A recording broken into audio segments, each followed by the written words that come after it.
Jadi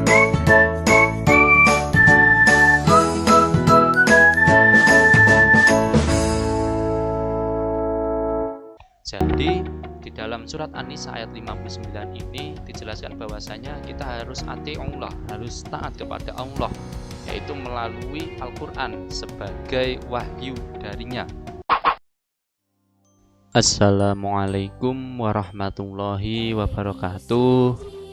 Selamat jumpa kembali bersama saya Irfan Khairul Anwar dari jurusan Pendidikan Agama Islam Fakultas Tarbiyah dan Ilmu Keguruan Kampus IAIN Tulungagung. Jadi di sini saya akan membuat video pembelajaran mata pelajaran Al-Qur'an Hadis, dan di sini kita akan memulai pembelajaran dengan berdoa bersama. Mari kita berdoa bersama dengan membaca bismillah bersama-sama. Bismillahirrahmanirrahim. Oke, baik. Sekarang kita masuk kepada mata pelajaran kita, yaitu adalah pelajaran tentang kedudukan, fungsi, dan tujuan dari Al-Qur'an. Nah, jadi di sini tahukah kamu bagaimana kedudukan, tujuan, dan fungsi dari Al-Qur'an? Jadi dari pertanyaan tersebut itu kita tahu bahwasanya Al-Qur'an sendiri memiliki kedudukan, fungsi, dan tujuan di dalam agama Islam. Jadi apa saja kedudukan, fungsi, dan tujuan tersebut? Maka dari itu perlu kita ulas di dalam materi kali ini agar kita tahu kedudukan, fungsi, dan tujuan dalam Al-Qur'an, yang gunanya adalah untuk memperbaiki kita di dalam beragama, tentu saja agama Islam. Oke, next. Jadi kedudukan Al-Qur'an adalah Al-Qur'an merupakan sumber pokok bagi ajaran agama Islam. Al-Qur'an juga merupakan sumber hukum utama dan pertama dalam agama Islam. Sumber hukum setelah Al-Qur'an terdapat hadis, ijma', dan qiyas.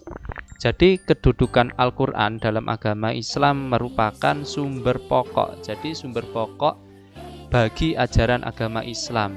Jadi di sini sumber pokok itu bisa diartikan sebagai sumber hukum, sumber landasan kehidupan, sumber filosofis, maupun sumber tata cara kita dalam berkehidupan sehari-hari. Jadi semua kehidupan kita itu tidak terlepas dari Al-Qur'an sebagai pedoman kita. Kemudian Al-Qur'an juga merupakan sumber utama dan pertama dalam agama Islam. Jadi sumber hukum ketika kita ingin mencari sesuatu di dalam menyelesaikan permasalahan, kita dudukkan yang pertama kali adalah mencari dalam Al-Qur'an. Jadi Al-Qur'an merupakan sumber hukum pertama dan utama bagi agama Islam. Kemudian apabila permasalahan tidak ditemukan ataupun tidak terdapat di dalam Al-Qur'an, maka kita mencari di dalam hadis Nabi ataupun sunnah Rasul.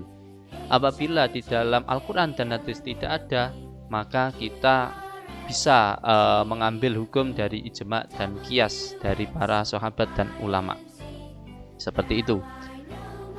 Next, kita berbicara tentang dalil kedudukan dan fungsi Al-Qur'an.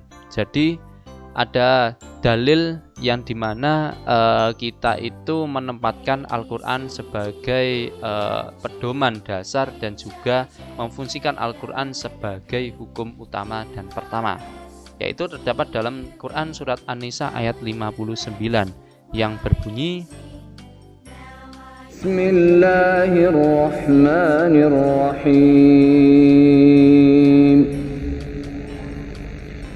Ya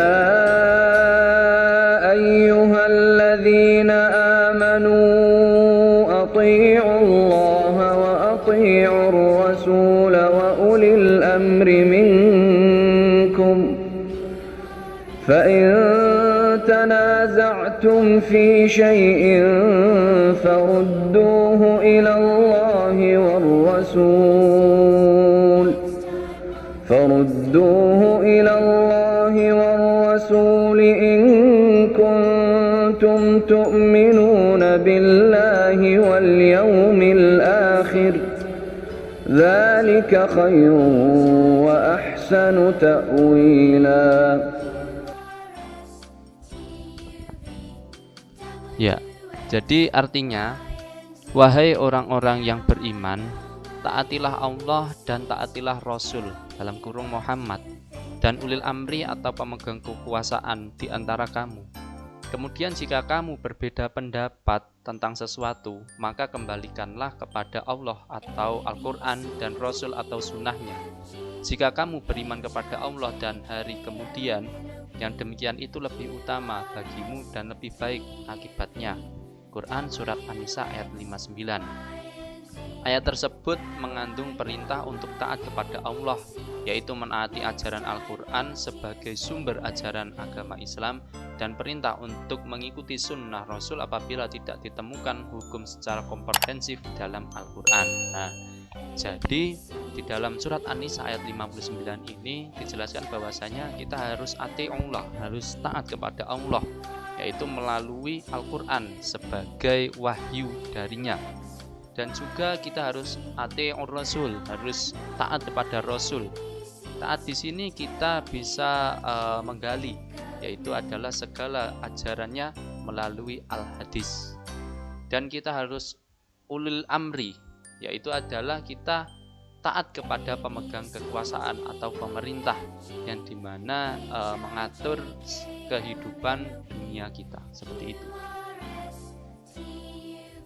Next, kita sekarang membahas tentang tujuan dan fungsi Al-Quran. Setelah kita tahu kedudukan Al-Quran dalam agama Islam sebagai sumber utama dan pertama dalam hukum Islam, kita juga harus tahu tentang tujuan dan fungsi Al-Quran.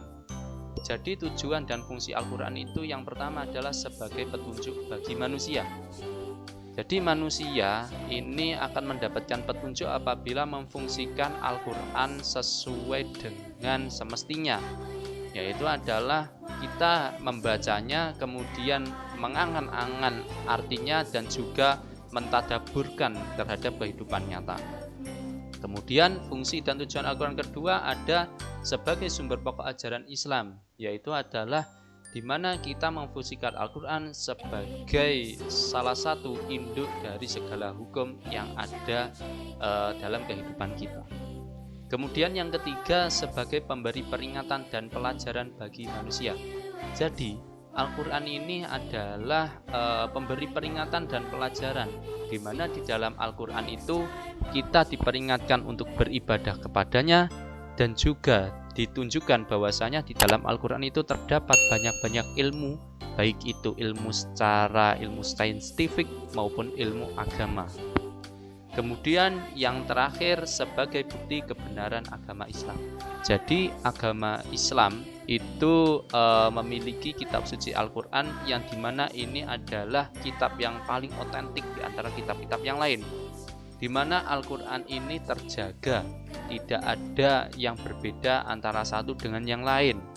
Dan ini merupakan salah satu mukjizat dari Al-Quran yang dimana ini sebagai bukti kebenaran agama Islam. Next, kita kesimpulan. Kita bahas kesimpulannya, itu yang pertama, Al-Quran berkedudukan sebagai sumber ajaran Islam yang pertama dan utama, seperti yang kita jelaskan tadi. Sebelum sumber ajaran Islam lainnya, yaitu adalah hadis, ijma, dan qiyas. Jadi kedudukan Al-Quran itu tetap menjadi pertama dan utama dalam sumber hukum Islam.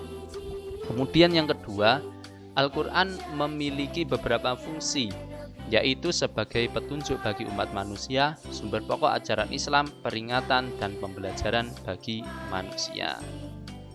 Demikian tadi penjelasan dari saya tentang kedudukan, fungsi, dan tujuan Al-Quran dalam agama Islam. Semoga keterangan tadi bermanfaat bagi kita semua dan kita diberikan ilmu yang bermanfaat baik di dunia dan di akhirat. Alhamdulillahirabbil alamin. Terima kasih dari saya. Apabila ada kurang lebihnya mohon maaf. Kita sambung pada pertemuan selanjutnya. Wassalamualaikum warahmatullahi wabarakatuh.